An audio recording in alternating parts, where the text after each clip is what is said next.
Hello, humans! Hello, hello, hello, humans of the world. Humans of Minneapolis, or the Twin Cities, and of Greater Minnesota, and of the world. Hello, it's me, Ellie Krug, with Ellie 2.0 Radio on AM 950. How are you? I hope your Monday is starting well. Yes, this is the last day and the last Monday of September. Coincidentally, the last day. And I don't know about you. For me, though, that marks the end of warm and the beginning of cold. It does.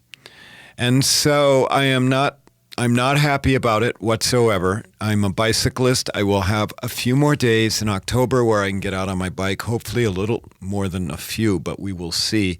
But those days are going to be with, sweatshirts on and leggings and all, And then, so October is like the month where you start to do that, and then November, forget it, it's over, and November begins the beginning of the bad, of the big five going all the way through March. And I'm just, I don't even want to talk about that yet, so we'll get to that. Okay, all right, enough about the weather, Ellie. Suddenly you're the weather person. Hi. Today's theme today is about females or women, idealists making a difference in the world. I'd like to think that I'm one of them, even though, of course, I sound like a dude. The big interview is with Stephanie Glaros, the author of Humans of Minneapolis. It's a book, as well as the executive director of that same name, of a nonprofit with that same name. I've had Stephanie on before. I love Stephanie. She's doing great work, and she's going to come and talk about what she's got going on now.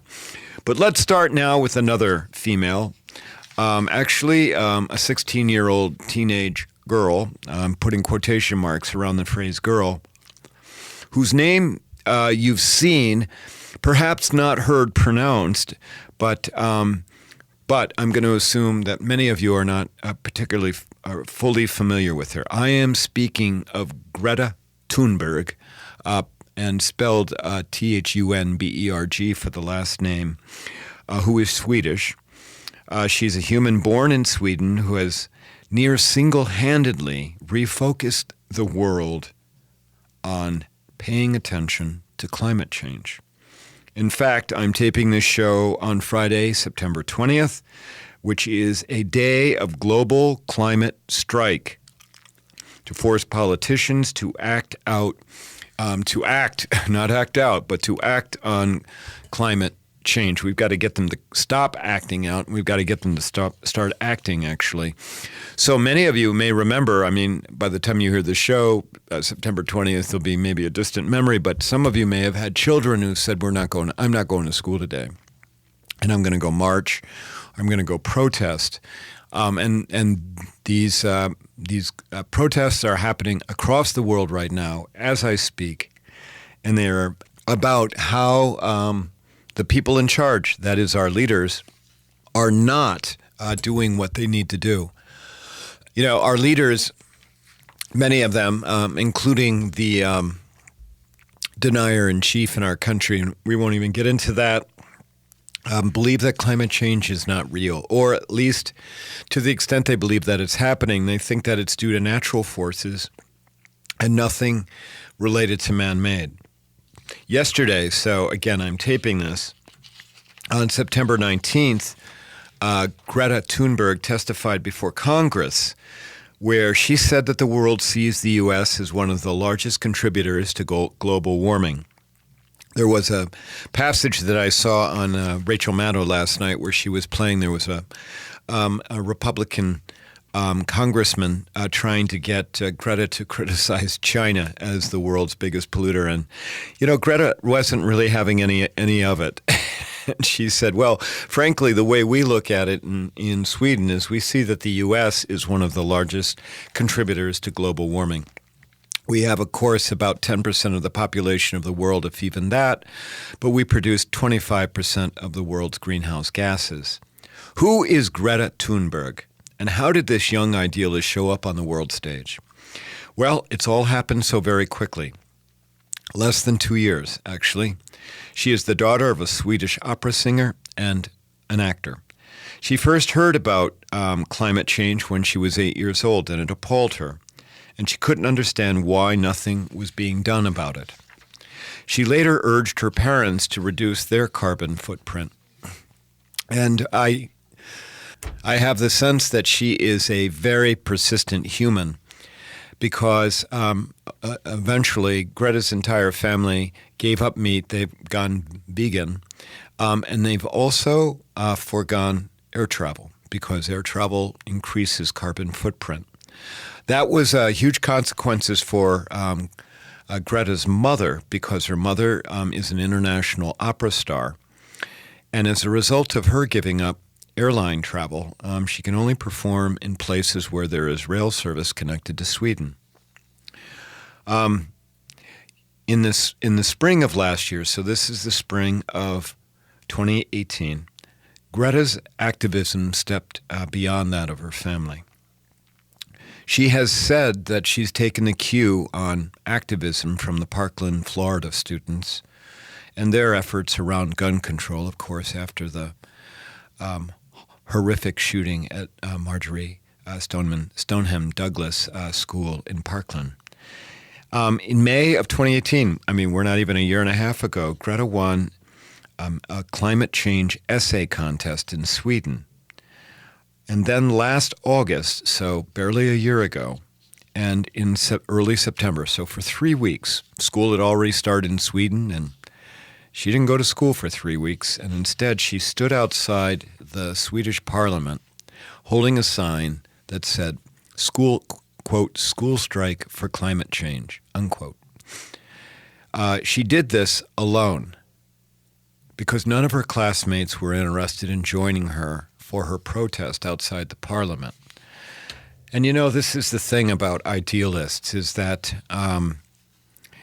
it's not a popularity contest, the work that we do, the work of being an idealist. You just do it, and you feel compelled to do it, and you do it. And if you're joined, great, and if you're not, you still do it. You still do it. So it happened that the summer of 2018 was the hottest ever in Sweden, and it also produced a record number of forest fires. So this started to get people's attention that she was outside of Parliament. And then people started tweeting about her, and some of those were big people with, a couple hundred, 500,000 followers. And then she got further recognition, and it just kind of mushroomed from there. Time magazine this year, 2019, Time magazine named her one of the 100 most influential people of the year. And a couple of important people even nominated Greta for this year's 2019 Nobel Peace Prize, but she did not get that. In August, so we're talking a month ago, Greta sailed across the Atlantic on a 60-foot racing yacht. There was a crew with her. She didn't do it alone, although I had initially thought that she had done it alone. And she did that to highlight global warming and her stand about reducing carbon footprints because flying increases that. So she came across the Atlantic, and she's been in the U.S. for about 3 weeks now speaking.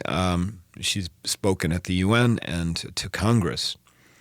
Consistent with the themes that she has spoken since she's been in the U.S. and before she got here. She was in Poland in December. And when she was there, as reported, I'm reporting now from Common Dreams in a December 2018 blog online piece, and the piece is written by John Queally, Queally. He's reporting on her speaking in Poland, and this is what he reports. Quote, Thunberg said that she was not asking anything of the gathered leaders, even as she sat next to UN Secretary General Antonio Guterres, but only asking the people of the world to, quote, realize that our political leaders have failed us because we are facing an existential threat, and there's no time to continue down this road of madness, unquote. The article goes on to say that Thunberg explained that while the world consumes an estimated 100 million barrels of oil each day, quote, there are no politics to change that. There are no politics to keep oil in the ground. So we can no longer save the world by playing by the rules because the rules have to be changed, unquote. She goes on to say, as reported in this piece, quote, "So we have not come here to beg the world leaders to care for our future," she declared. "They have ignored us in the past, and they will ignore us again. We have come here to let them know that change is coming, whether they like it or not. The people will rise to the challenge," unquote. She's 16 years old. She speaks truth to power. I mean, this is a 16-year-old woman who is fearless. Can you imagine? And this climate change thing, of course, is real. And of course, in the United States right now, we just lack total leadership on it. We're going backwards, of course. I mean, it's unbelievable. And the debate will frame the 2020 election. So there you have it, a very small snapshot of Greta Thunberg, but hopefully it's been helpful to you because it certainly helped me understand her better as I researched for this segment of the show. All right, you've got me, Ellie Krug. If you like me, want to hear more about me, go to my website at elliekrug.com or email me at elliejkrug@gmail.com. We've got Stephanie Glaros coming up in a minute. Thanks. At Better Futures Minnesota, we transform the lives of men and support Minnesota's environment by working towards zero waste. Our approach reaffirms each man's dignity and supports self-sufficiency. Better Futures Minnesota is a work training model. Through our reuse, retail warehouse, and supervised work crews which specialize in residential and commercial building deconstruction, property maintenance, appliance recycling, and janitorial services, we demonstrate ways to employ hard-to-employ men on a pathway to independence. Hire our work crews at betterfuturesminnesota.com. Brending Electrolysis on Grand Avenue in St. Paul has been a leader in permanent hair removal for people of all skin types and backgrounds for over 30 years, celebrating diversity and priding themselves on finding the right treatment plan for each client's individual needs, regardless of race or gender. Services include electrolysis, body waxing, facials, microneedling, and permanent makeup. Book your 60-minute complimentary consultation, including a 15-minute treatment today for beautiful, lasting results. Visit brendingelectrolysis.com. Hey everyone, Ellie Krug here from Ellie 2.0 Radio on Mondays from 7 to 8 a.m. This month, I'm sharing about opportunities to hear me in person. One opportunity is at Grace Lutheran Church in Andover, Minnesota, on October 6th from 6 to 8 p.m.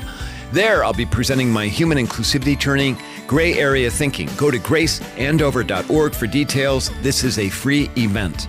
That's me, Ellie Krug, the idealist, trying to make the world better. I hope to see you on October 6th at Grace Lutheran Church.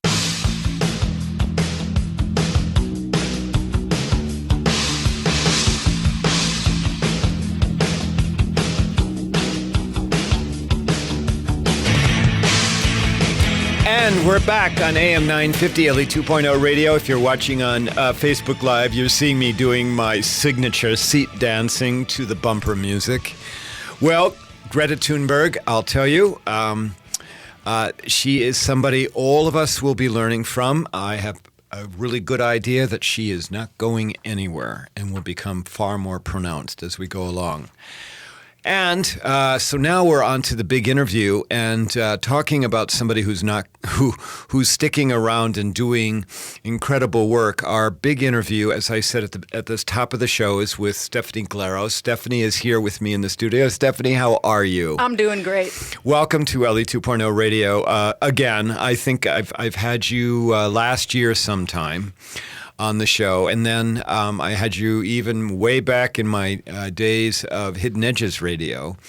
And the reason I keep having you back is because you're an incredible human. And particularly you're an idealist like me. So I'm really thrilled that you're here. I'm really happy to be back. So for the audience sake, you're running a nonprofit, Humans of Minneapolis, right? Yes. And I guess we should just make sure everybody understands that I actually happen to be on the board of your nonprofit. Yes? Yes. Full disclosure. Full disclosure. Not only that, you and I are also friends. We should make sure that people understand that as well. Yes. But I don't think that precludes you from being on the show.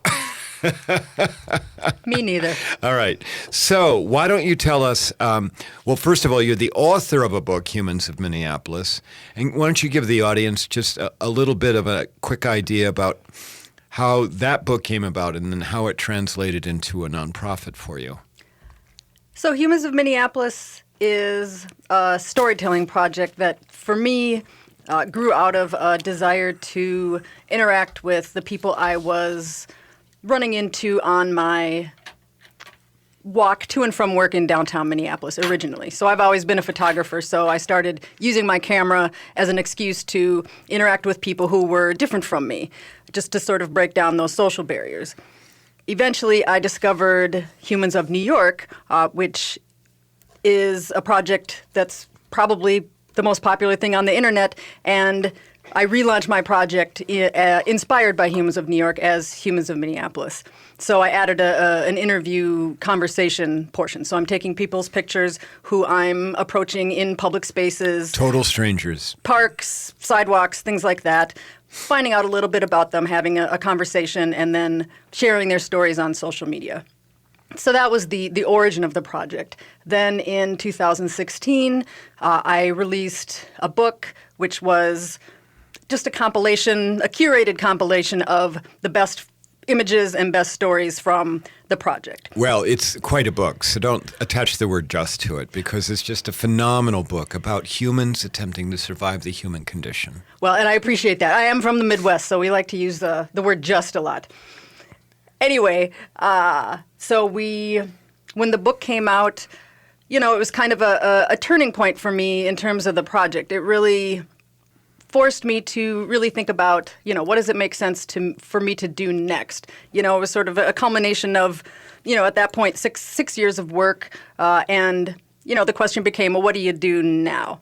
And another kind of thing that happened as I was creating the book was that it gave me an opportunity to follow up with some of the people who I had interviewed, because I wanted to do some follow-up stories in the book. And what I learned was that the project was rippling out in positive ways that I never could have anticipated. Yep. People were profoundly affected, not only by having the opportunity to share their stories, but then as well seeing people's, positive encouragement on social media was really affecting people far more than I ever realized. Well, you started to find that as you shared stories on Facebook about the people that you were meeting and photographing, that people wanted to actually reach out and help those folks. Exactly. So that was kind of the other piece that led me to the nonprofit, was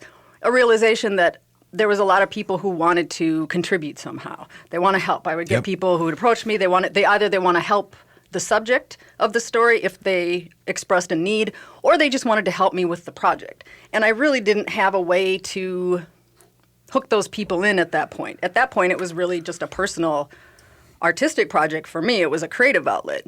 So as I was thinking about what to do next, that's when I sort of thought and realized that, a nonprofit structure would sort of allow me to take care of both of those things. So now, I have a way to plug people in who want to help, and it just helps me to, really expand what I'm doing in new and really exciting ways. So 2018, I launched the nonprofit. Yep. And ever since then, I'd say we've been finding our footing in some ways, but, where we're at now is really, really exciting. So the mission of the nonprofit is basically we just use storytelling to help people understand each other better. That's kind of the core of what we do. Now, that can take various forms. So, one thing that I'm doing is, continuing to do that, what I call community engagement. So, approaching people in public spaces. I'm training some younger photographers now and mentoring them to help me with that work. As well, we're branching out and doing more collaborations, so finding other organizations whose strengths complement ours and then working on projects with them. So if somebody listening right now and they're tied to an organization that wants to reach out to humans, wants to increase the capacity for empathy, because that's really the underlying thing that we're talking about here, they could get a hold of you, right? Yeah, and typically what we've done in the past is, let's say one example of a collaboration might be working with a nonprofit and helping to tell the stories of the people who are benefiting from their work as a way to uplift that organization and shine a spotlight on the great work that they're doing. Right, and when we start talking about nonprofits and organizations, I mean, you've been working with the VFW in Uptown, right?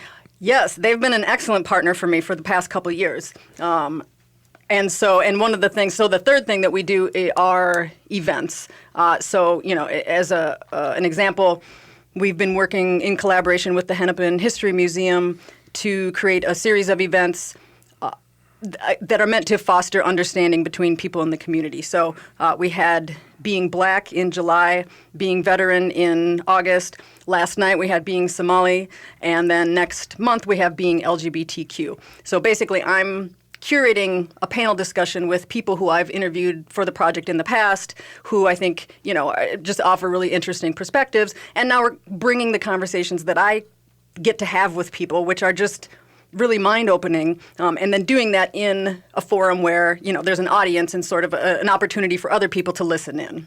Okay. Quickly, before we take our break, can you give folks the website address for Humans of Minneapolis? Because I know they're wondering. Yes, humansofminneapolis.org, and you can also search for us on Instagram, Facebook, and YouTube. Okay. Well, when we come back from our break, Steph, we'll talk more about Humans of Minneapolis, more about your work, but most importantly, more about you, because you're an idealist. You're actually one of my favorite idealists that I know. And I think that it's important that audience members hear about how you got to where you are. So listeners, you're listening to me, Ellie Krug, on Ellie 2.0 Radio. If you like what you hear, visit my website at elliekrug.com.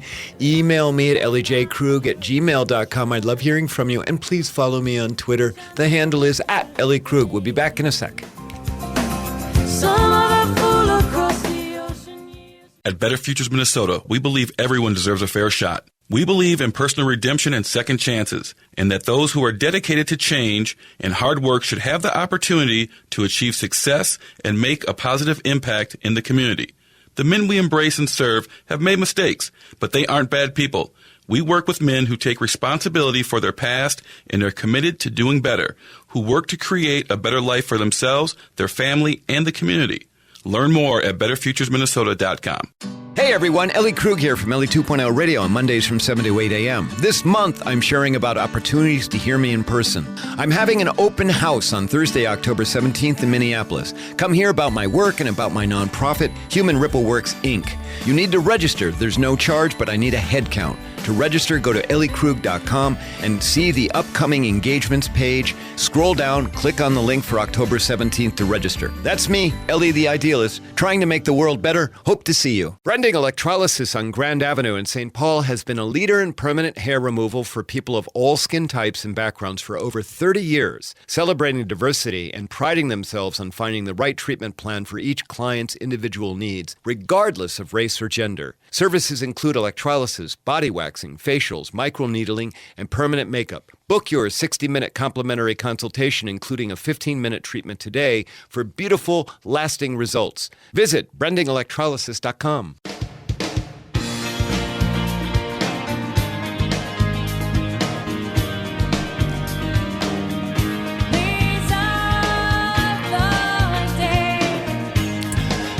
And we're back on AM 950 LE 2.0 Radio.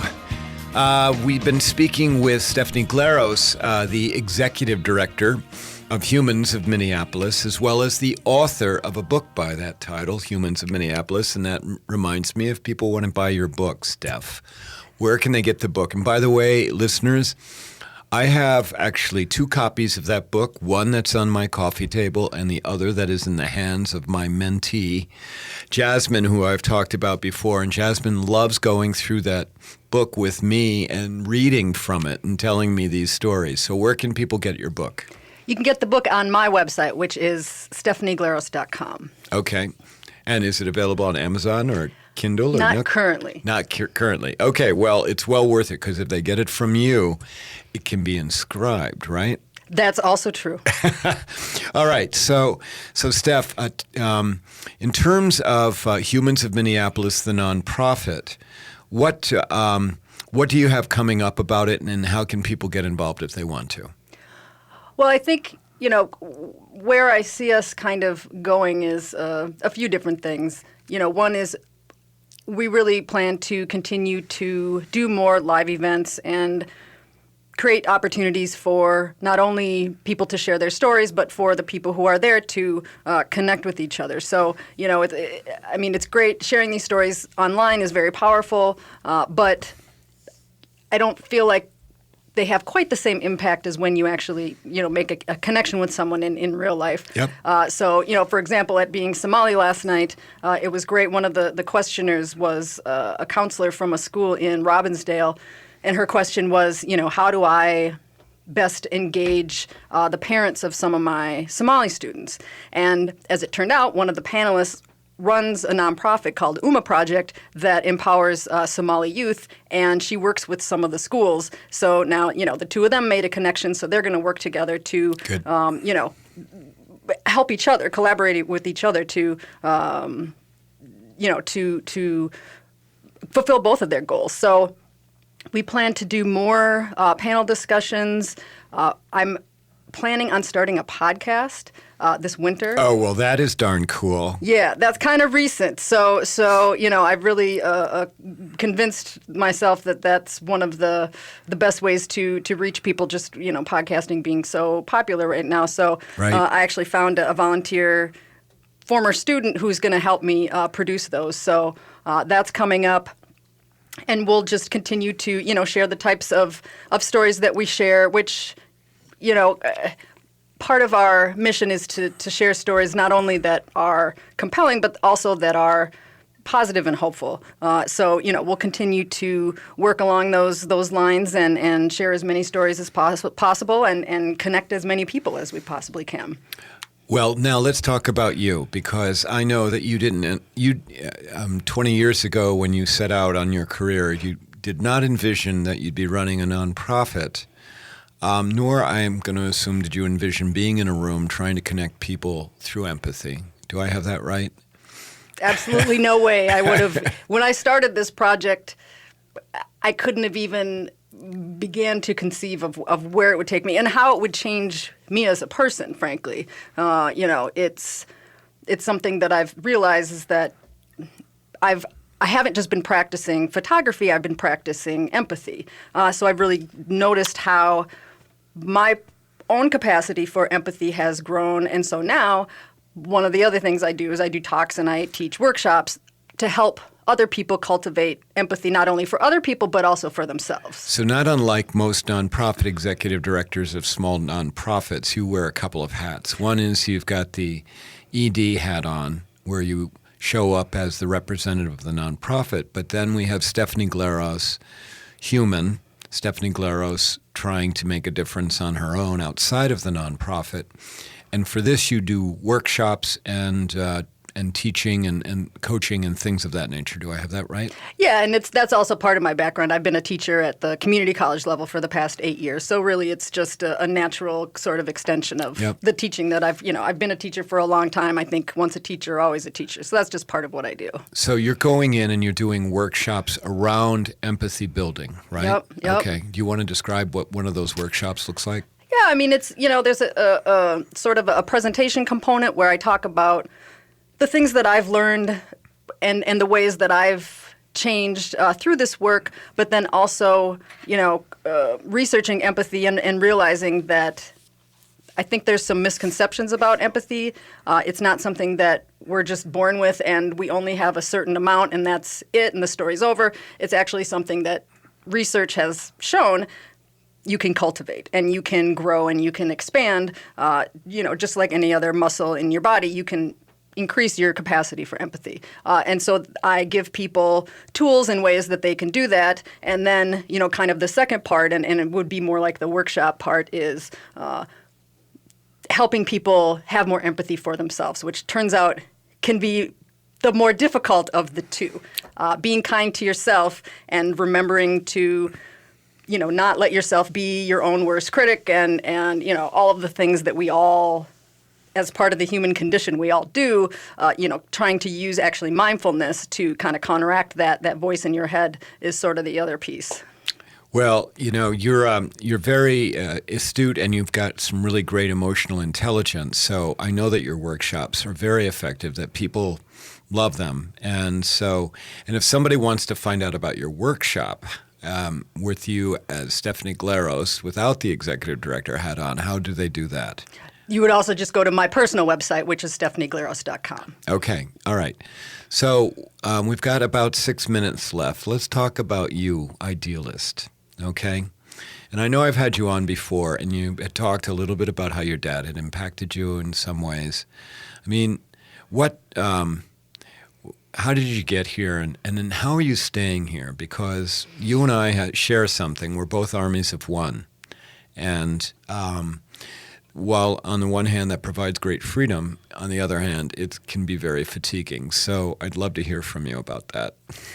Yeah, well, I think it's funny because when you look back on your life, you kind of realize that you're, the culmination of all of your experiences and everything that you've done. And it feels like as strange as it is to kind of be doing what I'm doing now, because I never would have, expected it or imagined it, it also makes like complete 100% total sense just because of who I am and how I was raised. I mean, both of my parents were very positive. I come from a very glass half full kind of family. I come from, a family of people who care about fairness and justice in the world.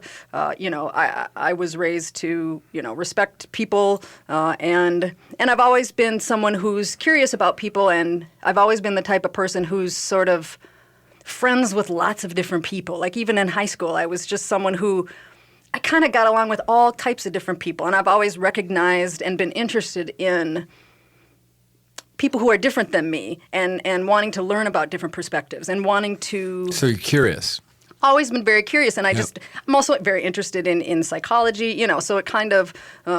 and then, of course, the photography piece has always been my creative outlet. So it really combines, again, my teaching background, my photography background, and then just my background being someone who enjoys people and loves people and is curious. And then how do I keep at it? A lot of self-care. I'm a strong believer in understanding your own limits and, understanding that we only have so much energy. There's only so many hours in the day. And so trying to be disciplined and trying to, again, practice what I preach and have empathy for myself and just letting myself... Number one, letting myself make mistakes, not beating myself up. If something doesn't go perfect, I really try to just, learn from it and move on rather than, kicking myself for the next few weeks or whatever, and kind of moving forward. And mindfulness is actually a huge part of my life as well. So as much as possible, trying to, focus on the present moment and do as best I can at whatever it is I'm supposed to be doing right now. So that's part of it. Well, obvious, all of that is incredibly important. I'm wondering if you have, like I have, the burn.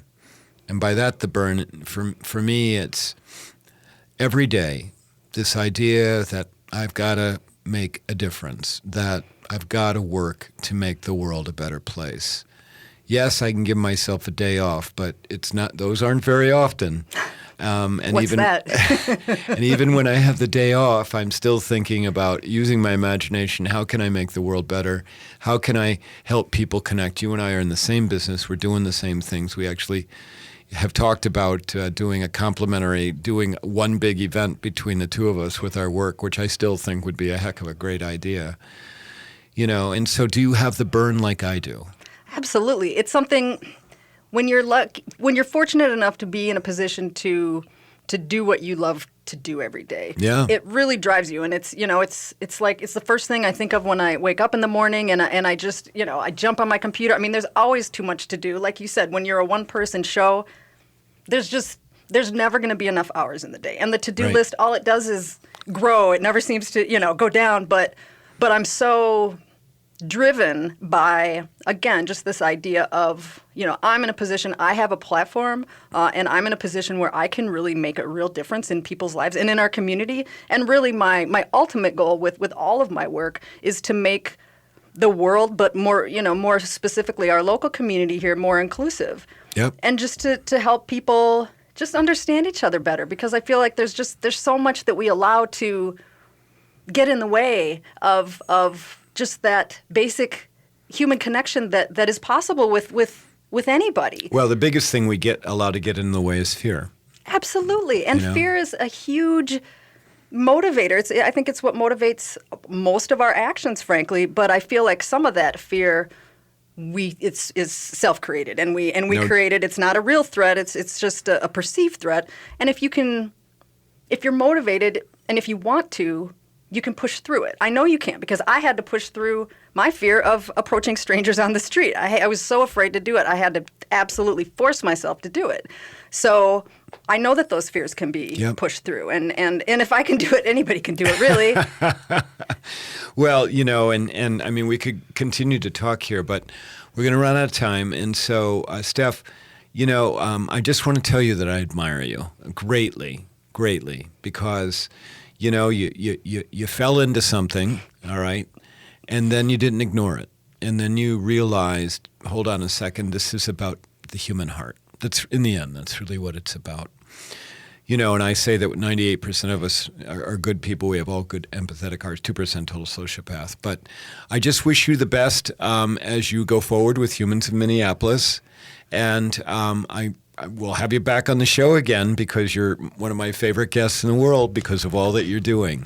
Awesome. So thanks so very much for being on Ellie 2.0 Radio. Thanks for having me, Ellie. All right, listeners, that was Stephanie Glaros with Humans of Minneapolis. You can go find out more about that at humansofminneapolis.org or stephanieglaros.com. And if you want to find out about me, it's just elliekrug.com. You know that. And please follow me at Twitter at elliekrug. We'll be back in a minute. Thanks.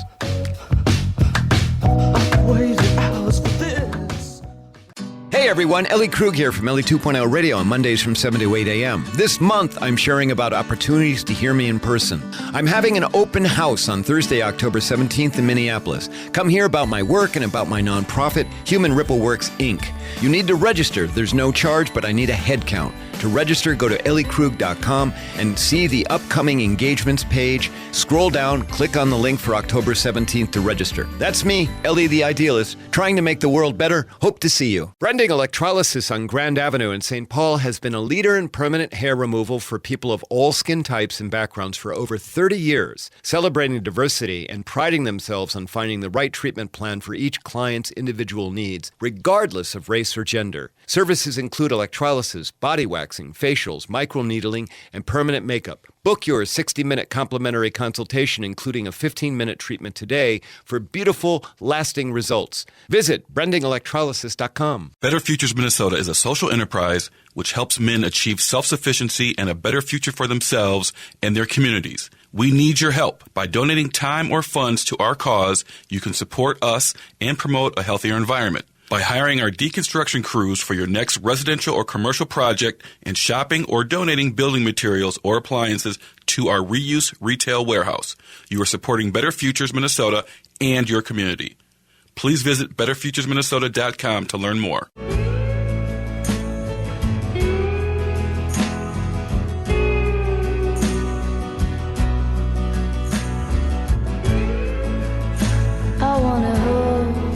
And we're back on AM 950. Stephanie Glaros, I mean, listen, you've got to go. I strongly urge you to go to one of her events because she is just a natural with evoking empathy for humans and teaching about it. I mean, just does an incredibly wonderful job. And I'm not saying that just because I'm her friend, because I believed that before I became her friend. So there you go. All right, we're in my C block now where I talk a little bit about my work.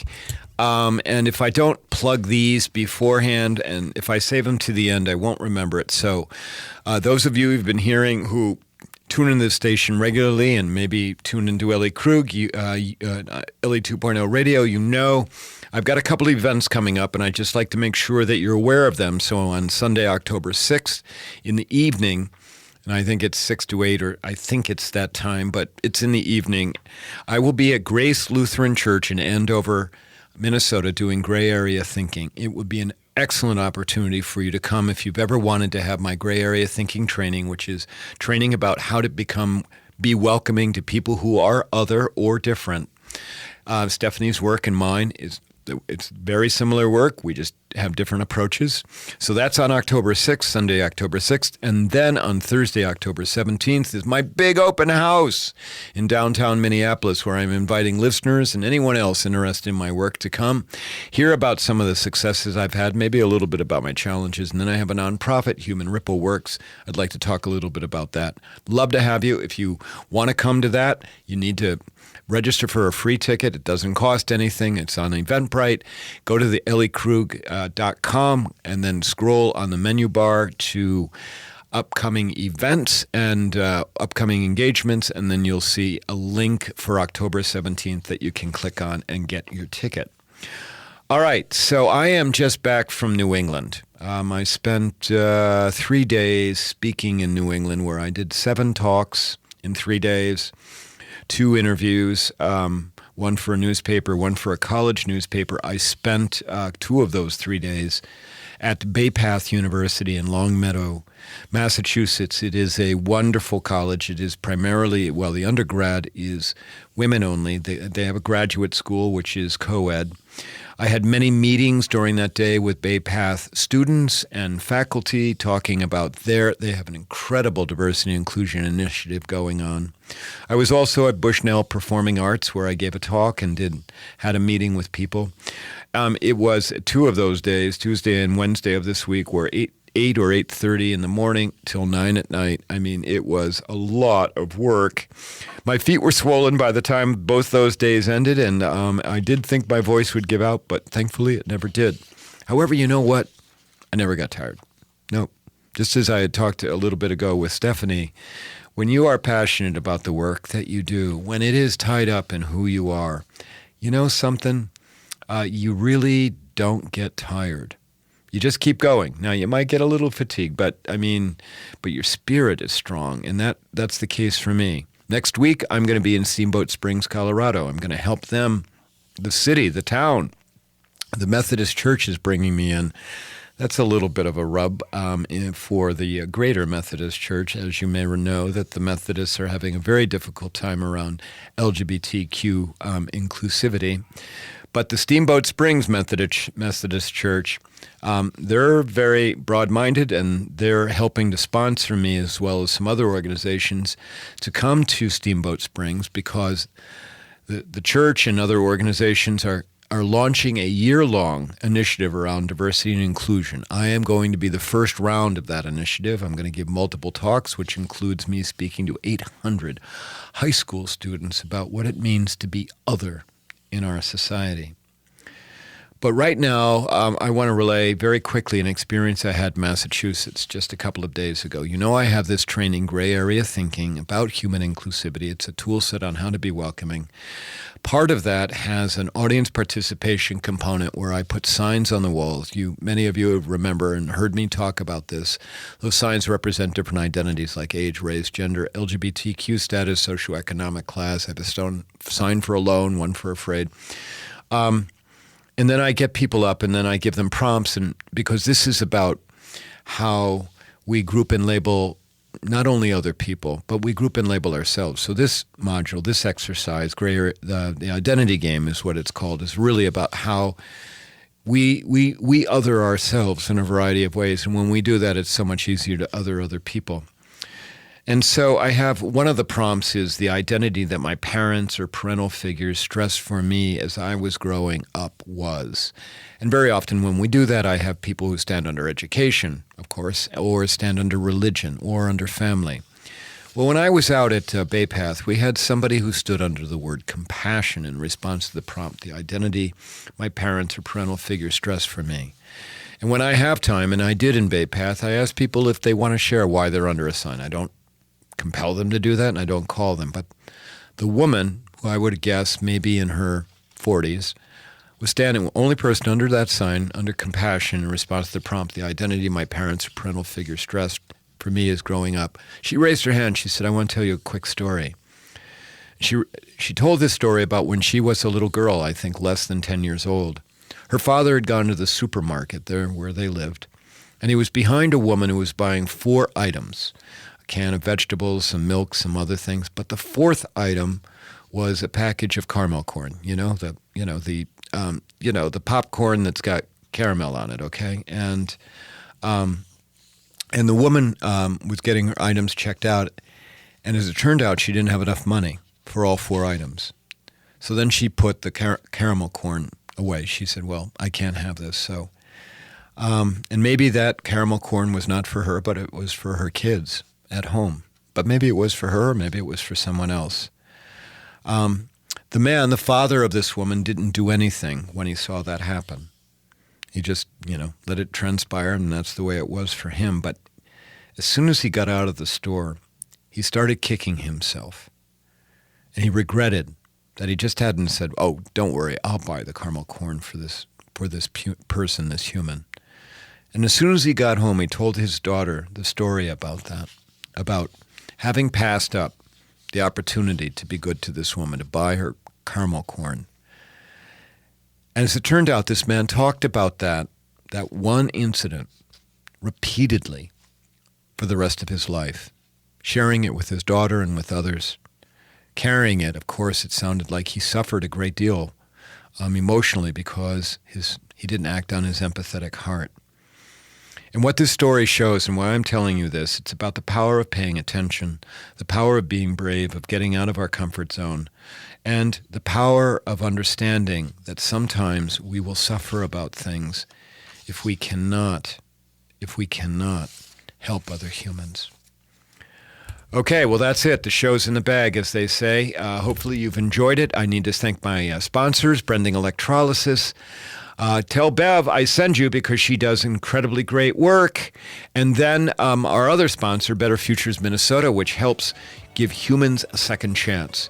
And to my producer, Brett Johnson, who's actually been earning his pay particularly extra today. Brett, you are wonderful. You know that.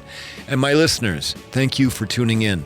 Tell others about the show. Please share the links about the world. I'm trying to make this show into something. Go out and have a good week. Go out and be good to each other. And then most importantly, please be good to yourselves. Take care. Talk to you next week. Bye-bye.